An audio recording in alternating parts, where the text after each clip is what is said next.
Great. So good afternoon, everybody. My name is Arkadiy Shapiro. I'm a product manager here on the Barefoot side of Intel, responsible for core software and network operating systems integration. So Ed really set the stage on the importance of software towards achieving Barefoot's vision. So today I'm going to talk about Barefoot's software architecture and strategy. So when we started in that little garage that some of you have been to in Palo Alto, one of the problems that we recognized is that network systems are really built from the bottom up. Fixed function ASIC that really tells us this is how I process packets. It's fixed. You can't change it. Not a whole lot you can do. And while things like SDN have tackled control plane and made things a little bit more top-down driven, made things a little bit more open, and things like disaggregation, right, with Baremetal switches added a little more flexibility, the last thing that really remained closed were the data planes.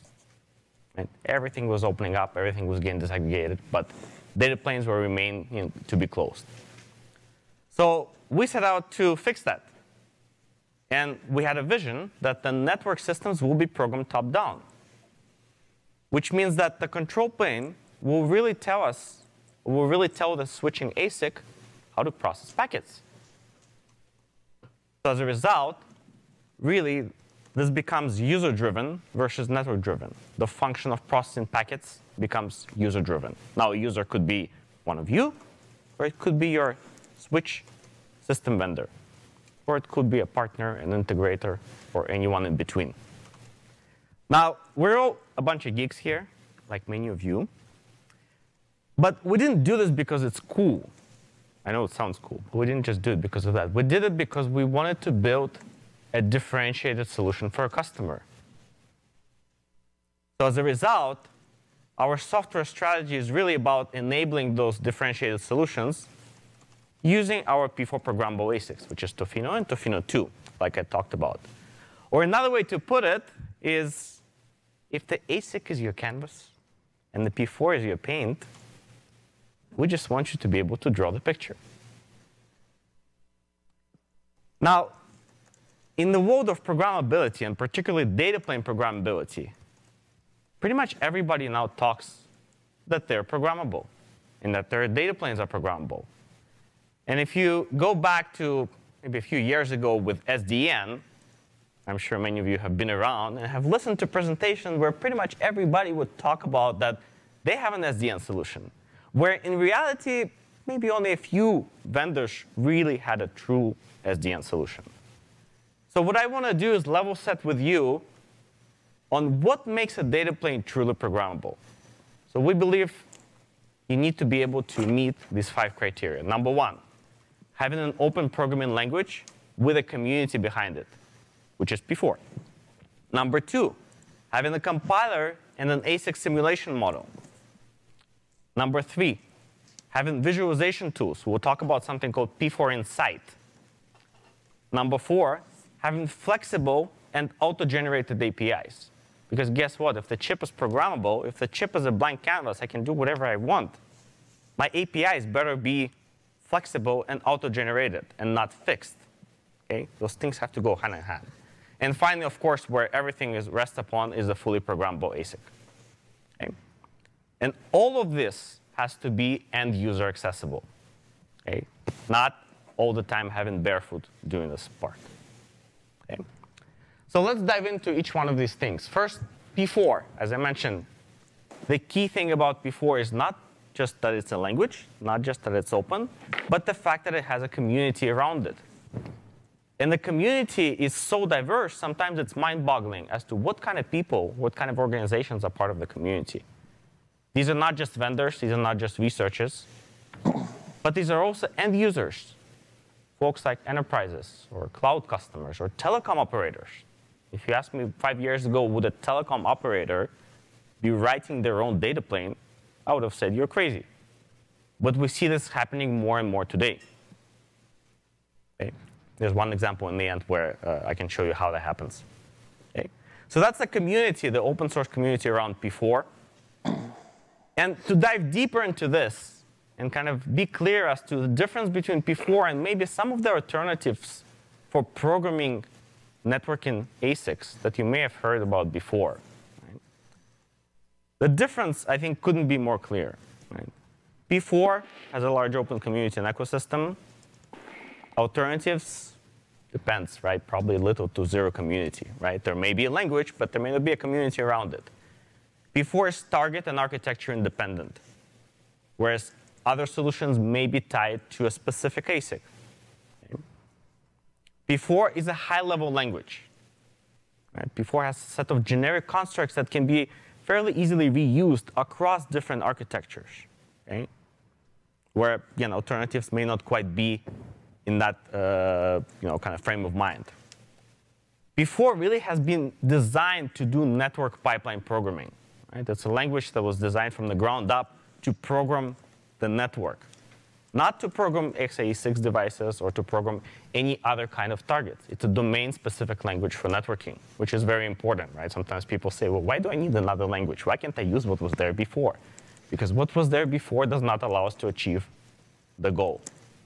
And finally, right, with the ecosystem and with the community around P4 and with multiple vendors embedding P4-based data planes into their switches, by now we can say that P4 is proven in the industry.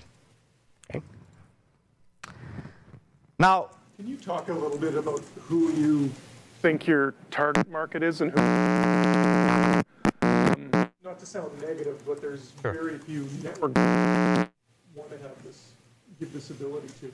So is this, are you marketing it towards network operating system vendors or high-end networking users, or? Sure. Okay, so the question is about, well, who is really the target user? Now, it is clear that we don't expect every single person out there, every single network operator, to be writing P4 right away. Okay? And while we do have lots of cloud customers, telecom operators, enterprises who are doing P4, the people who would say, you know what, I really want to do this, but I don't want to start doing P4 by myself right away, we have some ready-made P4 programs that are available to get them started. Okay. Does that answer your question? Yes. Okay, thank you. Okay. So to move on, the question is, how does the architecture of our software development environment and the way that we integrate with the control plane actually answers to all of these programmability requirements? Remember, I mentioned about 5 things that are required to call yourself programmable, to call a data plane programmable. So starting with P4, we would have a P4 application.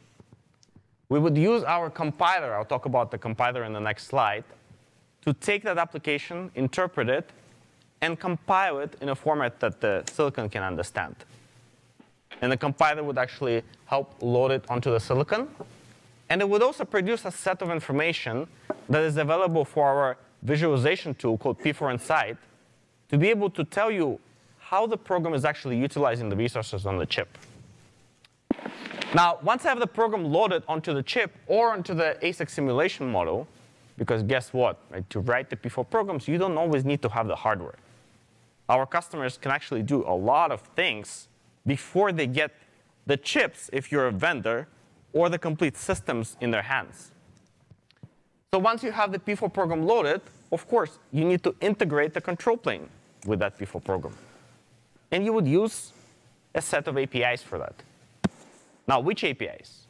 There's 3 different types of API. The lowest levels, the program level API, what we call Barefoot Runtime API, or you may have heard about something called P4 Runtime, are the ones that give you the most direct access to the hardware. But some folks who perhaps used to a traditional fixed function ASIC may not be quite ready to talk to the ASIC via the lowest levels, right? Talk to kind of using the P4 tables and P4 constructs.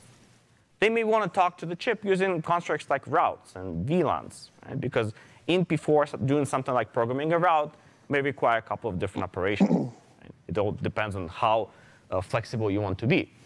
So they may use the switch application API that comes with our production-ready P4 program to program the chip. So the chip now acts to you like a fixed function silicon. Okay? And many of the vendors that we have worked with so far have done exactly that. And finally, those who are used to switch abstraction interface, so you may have heard about switch abstraction interface as this common layer that somebody's control plane could talk to without a change between different ASIC. Right? So if I'm talking to Barefoot or to somebody else, I can use the same layer, the same API. Right? So we support the SAI as well. But the cool part is that we don't really have a religion as to which API to use. There are folks in the industry that I've heard that sometimes have a religion, and that may work for their particular use case. But because the chip is programmable and can fit in many different use cases, sometimes using SCI is actually really good. And sometimes one of our users may be able to use any of the other layers. Okay. So I mentioned compiler. Compiler is super critical towards achieving this vision of data plane programmability and being able to meet the requirements of calling yourself truly programmable. We've been doing compilers for quite a while. Right? Doing P4 compiler is not a simple task. We're now on second generation of compiler that supports both versions of the language, supports both chips, Tofino and Tofino 2. Improved the efficiency quite a bit, how quickly we can compile the program, how efficiently we can utilize the resources of the chip. Because guess what? If I use more resources of the chip, if I can pack things up more efficiently, I can build a more scalable solution. I can put in more routes, or more tunnels, or more ACLs, or anything of that sort. Okay? And the most critical thing is that it's available to end users, again, the users who may want to do P4 programming, with an open source front end. Right, so compiler has kind of these two parts. There's a front end and there's a back end. The front end is the one that does the interpretation and validation of your P4 syntax, much like a compiler for C or C++ or any of the languages. I have a question that you're used to. Yes. Around that, about the compiling. Because I remember in previous discussions with you guys, you talked about the idea of if it compiles it forwards and can forward at line rate. Yes. So, previously we talked about the security applications of that, of things like IPsec and massive, putting massive workloads for security into the forwarding plane. Is that something that you guys have seen develop as you're growing the next generation of chips and the security applications? Sure, yeah. So in the case of security, for example, doing things like DDoS mitigation, just doing simple ACLs or doing a high-scale ACL environment, absolutely. Okay. Yeah. What about like MACsec, IPsec, anything in those realms? So MACsec requires the encryption part, right? Which is not part of the chip today. Okay. Right? But I mean, there are customers that support platforms that have MACsec, but today MACsec is done externally to the actual switch chip, and so you can definitely use Barefoot Tofino with that, and there are customers that have actually provided or built platforms that support that from that side of things. But as Arkadiy was saying, certainly there's a lot of security applications, I would say. We've started to get used in a lot of high-scale stateful firewalls, where think of people that need terabit bandwidth for those kinds of applications. So hopefully that gives you a good sense. Okay, cool. So as I was saying, a compiler has an open source front end. So those who want to build a compiler for their P4 programmable target, let's say somebody else wants to build a NIC or a switch on silicon, they can take that open source front end, perhaps modify it, add some additional tools on top of it. And of course, they would have to build a backend that actually translated to a language that the chip can understand. Okay. Now, when we built the compiler, especially when we started working on our second generation compiler, we realized the importance of a visualization tool, a graphical user interface that actually tells you how well you're utilizing the resources on the chip. If you are not utilizing enough, it can maybe give you some ideas as to what you can do to utilize more. And we've built out this tool called P4 Insight, which essentially shows you in a set of dashboards how your program is doing, how many SRAM blocks it's taking, how many TCAM blocks it's taking, how much parser resources you're using. Allows you to do some fun things like compare program version 1 to program version 2 and see, did you actually do better or worse?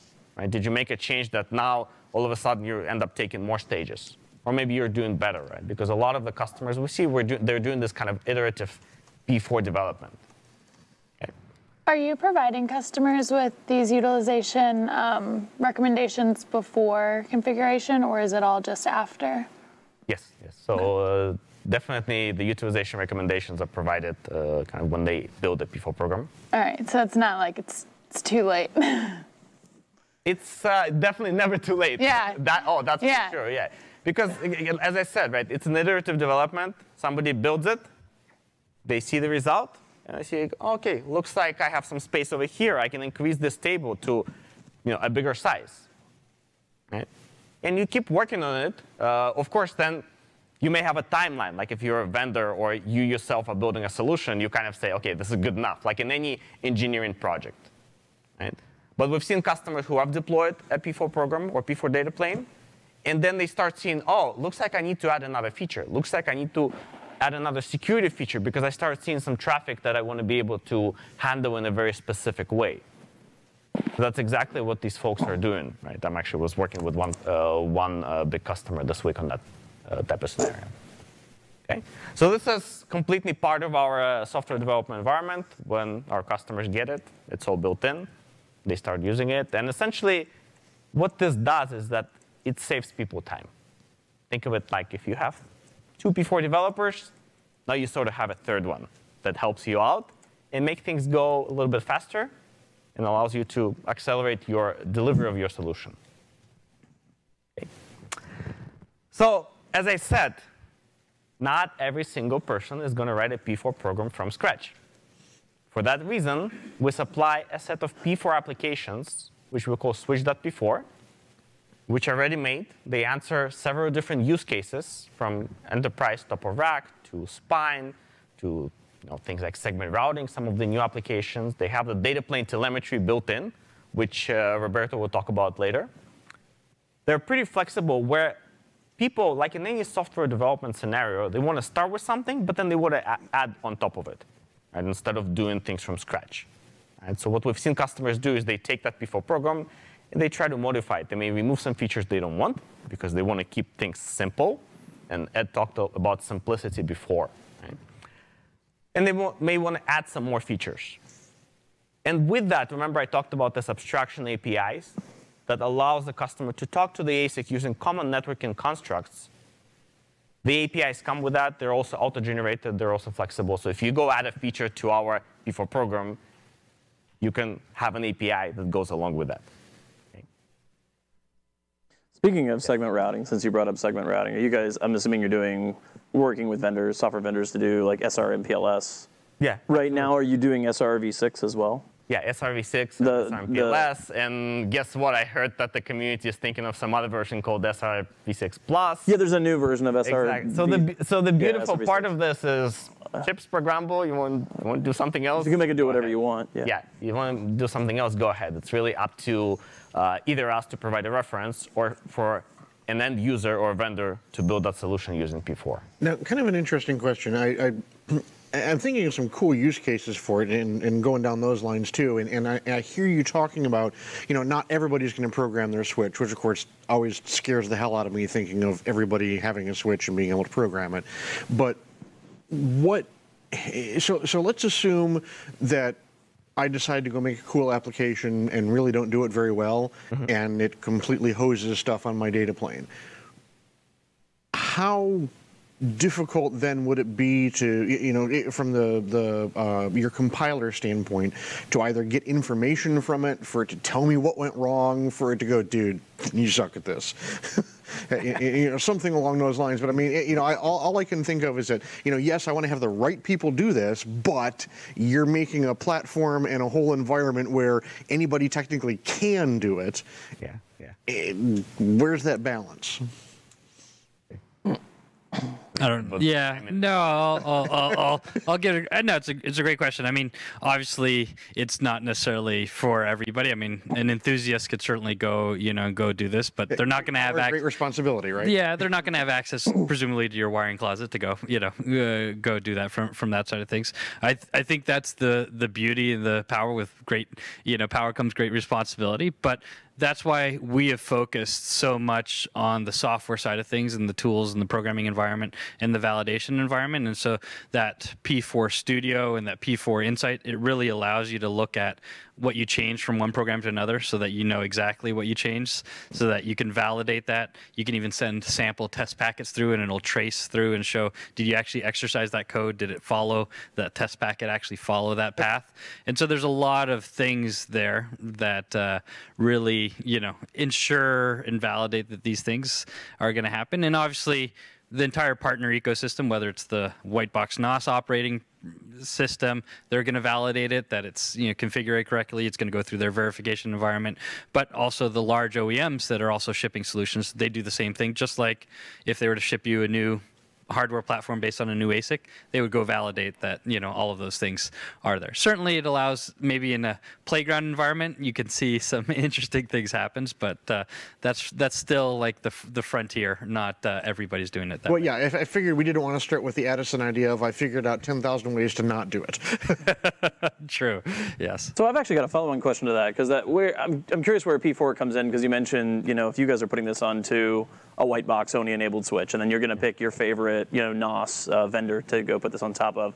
Where does P4 come into that? Is that the NOS vendor is going to work with you guys to leverage P4 to put features into the OS to push down in hardware? And is that available to the end user, or where does it fit in that life cycle? And I think that's a great question. I think Arkadiy actually has a slide. Okay, I'll wait for the slide. I think that's literally coming up very soon, and I think Arkadiy will touch upon that, because there's many different consumption models is what I think you guys are touching upon.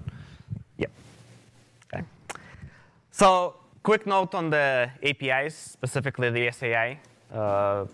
We've been doing SAI for quite a while. We're actually the first folks to contribute early implementation and a set of packet test framework test suites. So talking about what Ed mentioned on a set of tests to validate whether you did things correctly, whether the switch is processing the packets correctly. And pretty much since 2016, we've been supporting new SAI versions, supporting features that are specified in SAI, but also adding some stuff of our own, right? Like doing data plane telemetry, right? And adding a SAI specification to data plane telemetry. Okay. As I said, SAI is not the only way to talk to the ASIC, but it's one of the ways that's becoming quite popular, and kind of we're right there with it. So how does this all come together?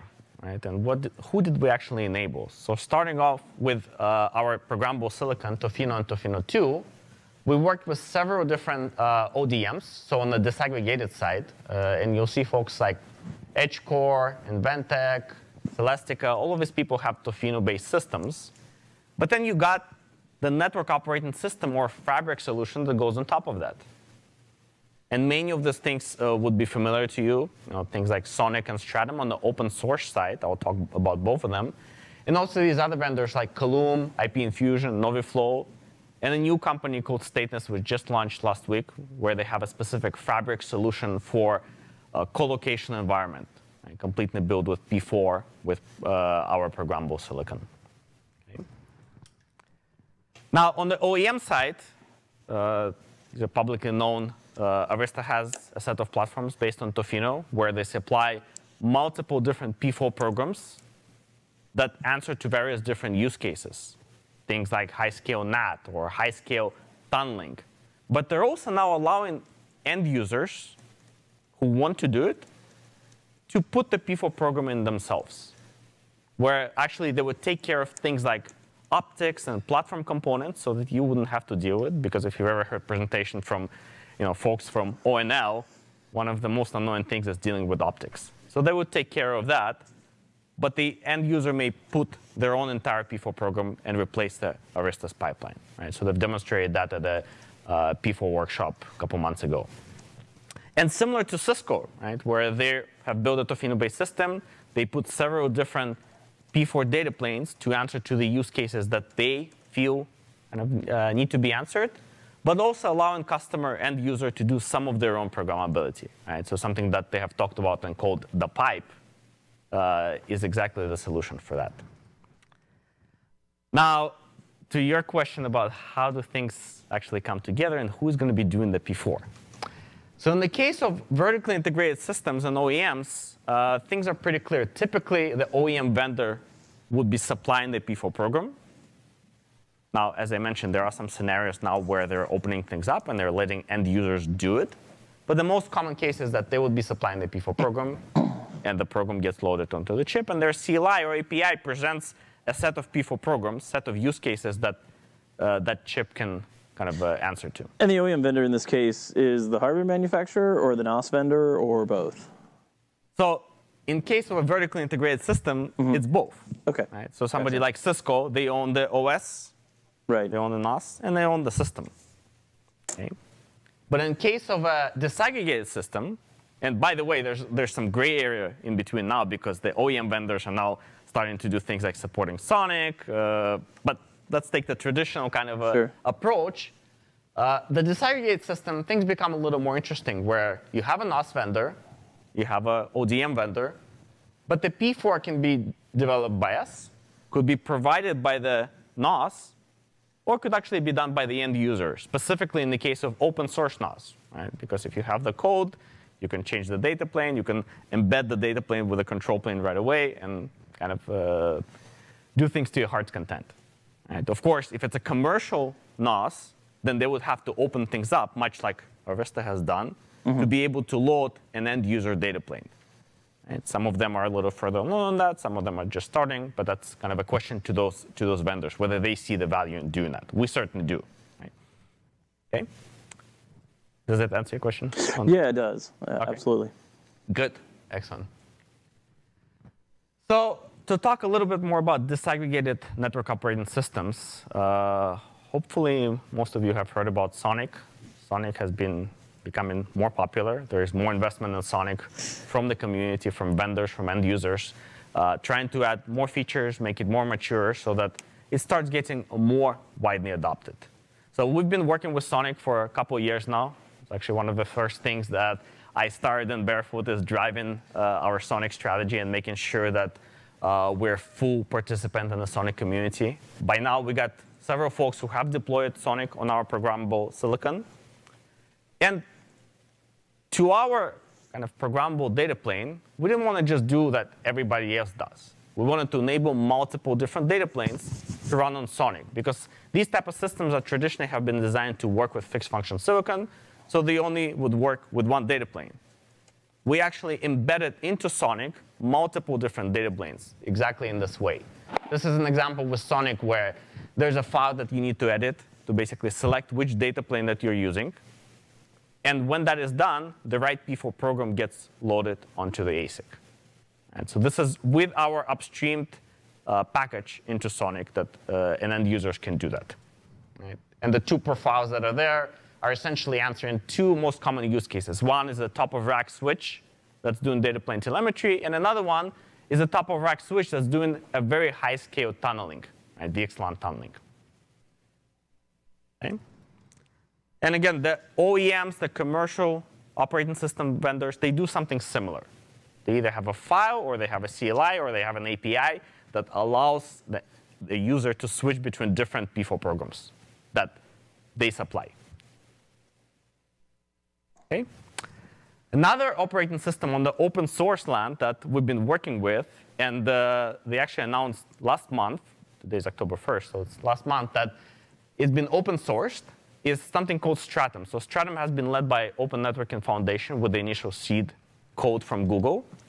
But Stratum is a little bit different. So if you're familiar with things like SDN and OpenFlow, where you had a controller that had all the control plane, and you had a thin stack OS sitting on a switch, Stratum is the next generation of that, where instead of having the full control plane, like Sonic or IP Infusion on the switch, the control plane sits on the controller, and the controller uses this protocol called P4 runtime to push down the P4 program onto the switch. Okay? Now, in the case of a programmable silicon, what this means is that P4 actually defines the data plane. And because we natively understand P4, we actually don't have to do a heck of a lot of things. We just take in the program and we program it. Of course, as long as it's been compiled and validated for our silicon. Okay? So we've demonstrated a couple of different data planes together with our ODM partners and ONF. So a couple of user scenarios. And within the controller, so ONF has this controller called Honest. They actually embed these applications that when they're selected, those data planes get pushed down. Okay. So that's Stratum. And now, going to the benefits of P4 programmable switches. My colleagues will talk about a lot of this and the use cases that are associated with this. But what I want to focus on for the remainder of my portion is the benefit of reduced complexity and talk about how the software architecture actually enables that with several different use cases. So let's take a customer example. We have a customer called uCloud. They're up-and-coming cloud provider in China. Some of you may have heard folks like Alibaba. uCloud is growing quite fast, and they'll be a household name pretty soon, if not already. Now, the problem that they set out to resolve is that they had a set of gateways, right? As they were growing and they were consolidating their operations into several data centers, they had a set of gateways that needed to do some sort of translation. In this case, it was kind of IPv6 gateway doing maybe v6 to v4 translation. The current networking products that they were using, right, your traditional networking products using a fixed function silicon, they just weren't keeping up because they weren't designed for this high-scale kind of cloud environment purpose. What they ended up doing is they ended up taking everything to the server, which is great. And until now, we love servers. But what the customer also realized is that they want to be able to accelerate these workloads further. So what they've done is they've actually taken these workloads from a server, right, a DPDK-based server, and moved it back to the network in silicon. They wrote their own P4 program. They took Open Network Linux. They put FRR, so they wrote their own control plane stack. And as a result, they actually have a higher performance solution. It's simple because it's only doing that function. It's not doing a bunch of other features that a typical top-of-rack switch would, or maybe a spine switch or a router would. They're just focused on doing this function and doing it very well. And they also achieved much lower latency and lower power and more control of their network as a result. And another example of that is what we've done together with Microsoft and Arista, where we showed the top-of-rack switch doing a high-scale VXLAN tunneling and really focused on this bare metal deployment, where you're not connecting a virtualized servers in the cloud, but you're connecting bare metal workloads that need to be talking to the virtualized servers. And in those cases, you need to do not just a couple of thousand tunnels, but hundreds of thousands of tunnels. Okay. So this is one scenario that kind of similar in this tunneling use case, and high-scale tunneling and flexible tunneling. And the last use case I wanted to talk about is the network packet brokers. Now, guess what? You can build a network packet broker with a fixed function chip and without using P4. Many people do it. But how good of a solution that will be, how clean of a solution that will be, that's the question that you have to ask yourself. And that's the reason why all of these, both vendors and end users, actually ended up doing their own packet broker. Because they saw that if I have a fully programmable chip, I don't have to try to take what's there that's been designed for a top-of-rack switch and try to shoehorn it into a network packet broker use case. I just make it only do network packet broker functions. Right? So my data plane is simplified. I only have the APIs that are needed to program network packet broker functions, right? Things like header stripping, packet slicing. Right? Many of these actually cannot be done on a fixed function chip. Right? But even if they can be done, you could do it in a much simpler way. How does this compare from a cost and performance perspective to some of like the merchant silicon that like Broadcom has out there? I'm just curious to see where you might position this. It kind of seems like there's a spectrum, right? For a long time, we've had like the merchant silicon on one side that it's very fixed in performance. You really can't add more capability to it once that chipset's defined, right? But it's low cost and it's easily accessible for switch vendors to create like low cost access layer type devices, right?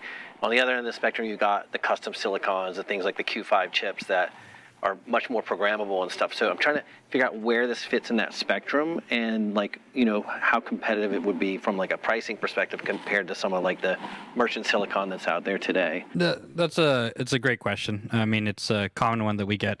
I think you can always hear from one vendor versus another. I think right now what's fantastic is you can go out there and buy switches based on our technology and the standard legacy fixed, merchant, and you can see from a power, performance, features, scalability, pretty much every, price, every dimension, that in many ways this is the future of merchant, right? I mean, we are, in many ways just another merchant provider, but now we have really shown that you're going to get everything that you got before, and what I like to call the power of programmability. Maybe it's a little bit of investment protection, allows you to not have to go rip and replace, that switch just because the new protocol came along, or you want to add something new. And what's interesting, I think, in one of the following presentations, you'll actually see a comparison we did of taking two data sheets from the exact same vendor, right? Because sometimes one OEM versus another may not measure things or compare things the exact same way. And we did that versus, the merchant one. And you can see on every dimension that it is better. And so now you can actually go look at it. And what we're trying to do, and our objective, is to make it a non-consideration, right? From a price perspective, from a cost perspective, from a power efficiency, performance, every dimension out there, you can see that this is simply better than what people have associated with the low cost approaches that are out there. It is the low cost approach, but now with programmability. To that point, how much does the flexibility weigh in for your customers? Because the use cases that I see you putting out there of large-scale NAT, which is a huge problem to solve. Capacity of CGNAT and large-scale NAT, if you're in the 5G carrier world, that's a massive problem to solve. Packet scrubbing at scale, those kinds of things, and even just core packet forwarding. If I can take the same switch and I'm using it instead of a custom appliance to do those things, how big of a win is that for your customers? Because that's what I see you being able to do with that. I mean, I think it's a fair question. Our current focus has really been on the hyperscalers, and for those guys, for that customer group, it's really been fundamental. You can't build a large-scale cloud if you can't NAT to every customer that's out there, and you can't do it for every top rack switch and everything else. You can't if you need to do the scrubbing. So for them, it's inherently technology that's just integrated into their base infrastructure, and maybe they're the ones that are a little bit more out there and a little bit more nimble, and you can see how quickly that cloud infrastructure ecosystem is really evolving. I think what you're going to have is that technology slowly come, to the rest of the standard enterprise data center network technology, and it'll start to become available. And you already started to see it from some of the OEMs, right? Arkadiy showed one of the slides from one of our OEM partners that is using this. They're already offering layer 4 load balancing integrated into that same switch. And that's pretty much a basic feature for any large scale cloud. You have to be able to distribute it equally over every single server in that rack. I mean, it's kind of hand in hand with scale out, right, from that side of things. So certainly those new ones. The one thing that I kind of mentioned that we do feel is ubiquitous to everybody that is really pushing this is the need for visibility and instrumentation, and that idea of INT in telemetry, and having that in all of your infrastructure. That is key, and that is the one thing today that everybody is really trying to get more of, and you need in just that regular switch that you have today. And so that's the compelling thing that is available today, that you don't have to change your infrastructure, you don't have to change where you're doing NAT or anything else from that. So hopefully that gives you a view of where we think it's coming.